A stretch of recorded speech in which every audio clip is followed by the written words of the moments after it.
그다음에 그 내용 중에서 이렇게 보게 되면은 학력에 대한 활용 금지 뭐 이렇게 관련해갖고 이제 요즘에 고졸 취업 얘기는 하긴 하는데 뭐 이런 부분들은 사실은 이제 고졸이나 대졸이나 이런 문제뿐만 아니고 기업 내에서 어떤 인사관리 문제라든가 또는 임금 체계 문제 뭐 이런 것들이 사실 종합적으로 같이 고려될 부분들이 좀 있습니다. 그래서 이제 이런 부분들을 어떻게 좀 기업 내에서 담을 수 있을 것인지 하는 그런 구체적인 강론들도 이런 할당제 논의할 때는 좀 같이 얘기될 부분들이 아닌가라는 것을 좀 얘기를 드리고 싶고요.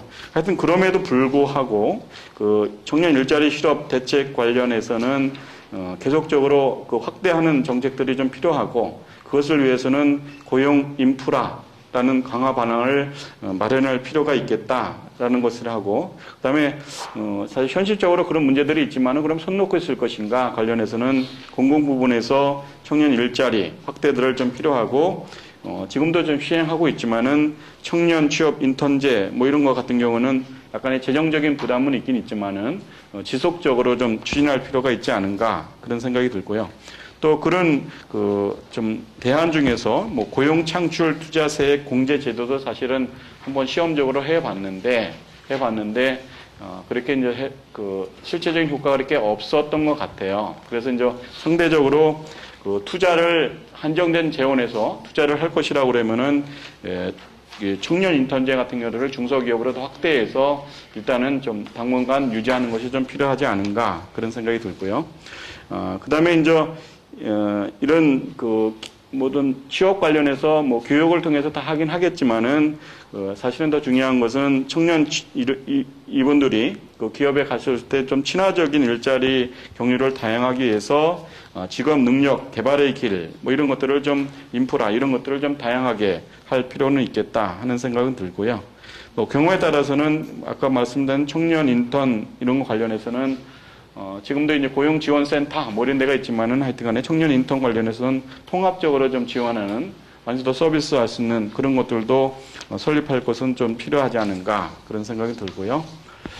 그다음에 이런 뭐 얘기들은 계속적으로 어떻게 보면은 그 청년 이런 문제뿐만 아니고 하여튼 평생적인 학습 강화를 위한 그런 부분에서 직업훈련 체계를 전반적으로 한번 개혁적으로 이렇게 꾸며보는 것도 좀 필요하다. 근데 이제 이런 얘기를 할 때 항상 얘기하는 것이 이제 뭐 대학 구조 조정 얘기 또 대학의 직업 교육 및 취업 진흥 기능 강화 이런 것을 이제 계속적으로 얘기는 하고 있습니다. 그래서 이제 그런 것들을 좀 어떻게 마련할까 이런 것들도 좀 필요하고요.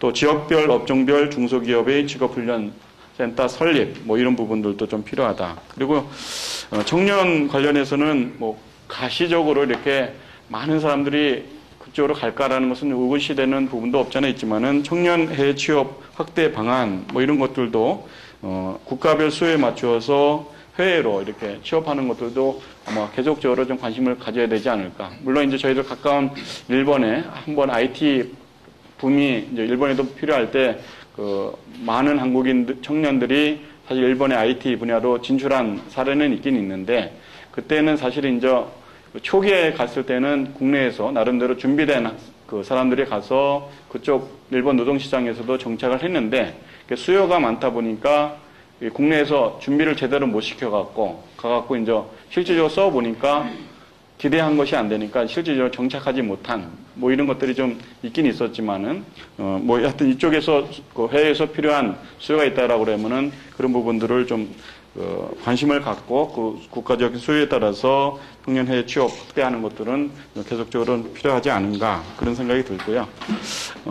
그 다음에 이제 사실은 청년 일자리 관련해서 고용 대책을 얘기를 하면서 사실은 그 청년만 위해서 일자리를 마련하는 것이 딱 눈에 보이면 좋은데 사실 그것을 하기 위해서는 다양한 법제도들이 인프라로 같이 구축이 돼야 됩니다, 사실. 그래서 이제 우리가 노동시장에서 모든 그 취업자들이 정규직으로 다 취업되는 것들이 아니고 사실 노동시장에 흔히 이제 비정규직이라고 그래갖고 뭐 기간제 근로자들도 있을 수 있고 또 단시간 근로자도 있을 수 있고 또 파견 근로자들도 있을 수 있습니다. 근데 이제 물론 정규직이 아니니까라고 하면서 요즘에 비정규직 문제가 정말 큰 또 사회적 문제인데 주로 이제 임금에 대한 부분, 그러니까 그것이 이제 뭐 실질적으로 한 정규직의 뭐 반도 안 된다, 뭐 이렇게 하는 그런 부분에 대한 대우의 문제도 있을 수 있고, 또 하나는 이제 고용이 불안하기 때문에라고 해서 이제 그 비정규직 문제를 이제 많이 얘기는 하는데, 그럼 노동시장에서 존재하는 비정규직을 완전히 없앨 수 있을 것인가라는 것은 또 다른 문제인 것 같습니다. 그래서 비정규직 관련된 입법들, 그런 부분들을 지금 상태에서는 고용을 좀 창출한다는 부분에서는 좀 완화할 부분들은 좀 없는지. 근데 이제 사실은 이제 19대에서 사실은 이제 비정규직 입법이 돼 있는 이 법안들을 보시면은 아시겠지만은 실질적으로 이제 비정규직 실질적으로 기업에서 쓰는 시장을 굉장히 숨을 쪼이는 형태로 지금 입법이 돼 있습니다. 그래서 이제 그런 방향으로 되는 것이 바람직한지, 뭐 그런 부분들이 청년 이 실업 문제, 일자리 내에도 약간의 영향이 있지 않을까. 그래서 비정규직 문제에 대한 입법도 좀 검토할 필요가 있고요. 또 여성 인력 활용 관련해서 기존의 여성 인력뿐만 아니고 지금 이제 청년으로서의 여성들도 있지 않습니까? 그분들이 일자리를 나가는데 좀 좋은 제도적인 그런 다양한 제도들도 필요할 것 같고요.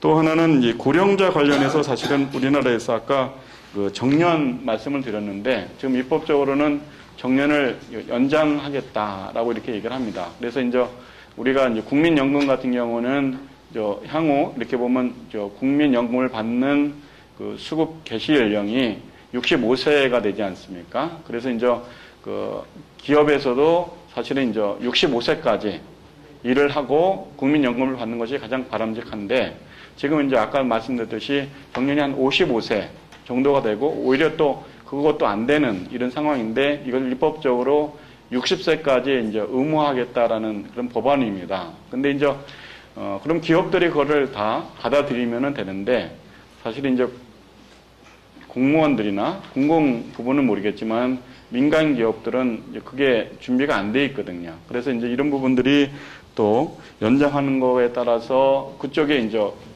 나이 드신 분이 계속 일을 한다 그러면은 일자리가 다 늘어서 연장하는 것은 관계가 없는데, 일자리가 고정돼서 그 사람들이 계속 유지한다 그러면 청년들이 일자리를 가져가는 것이 이게 이제 같이 비례 관계로 가는 것인지 아니면 이제 대체 관계인지 뭐 이런 것들도 또 고령화 문제 정년 연장에서 같이 얘기가 되는 것 같고요. 그다음에 지금 정부도 그렇고 그 전부도 있지만 이제 우리가 이제 산업적인 부분에서 좀 새로운 성장 산업 뭐 이런 것들을 좀 추진하는 이런 부분들도 청년 일자리를 해결하는데 같이 연계된 것들이 아닌가. 그리고 또 우리가 이제 대기업도 얘기하지만 중견기업 활성화 이런 부분들도 계속적으로 좀 얘기가 되고 있는 것 같고요. 그래서 그런 거 관련해서 지금도 이제 계속 논의는 되지만은 뭐 병원이나 학교, 기업, 뭐 연구소 이런 부분들을 외국 이런 데서 개방하는 이런 문제들을 또 지금 계속까지 이제 지금은 계속 이제 잡아두고 있는데 그런 것들을 좀 어떻게 열어두는 그런 부분들은 좀